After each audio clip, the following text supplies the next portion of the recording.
আসসালামু আলাইকুম বন্ধুরা, আজকে আমি আপনাদেরকে একটা বর্ডার লাইন সেলাই করে দেখাবো। দেখুন, এটা একটা কাঠ গোলাপের হাতের কাজের ইয়োগ। এই ইয়োগটাতে আমি বর্ডার লাইনটা অল্প একটু আপনাদেরকে সেলাই করে দেখাবো।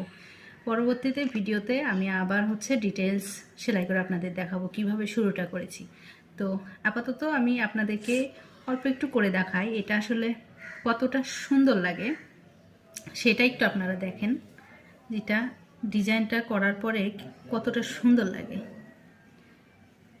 কাঁথা স্টিচ দিয়ে যে এত সুন্দর একটা ডিজাইন করা যায়, এটা আপনারা আসলে না করলে বুঝতে পারবেন না যে কাঁথা স্টিচ দিয়ে এটা কত মারাত্মক সুন্দর একটা বর্ডার লাইন করা যায়।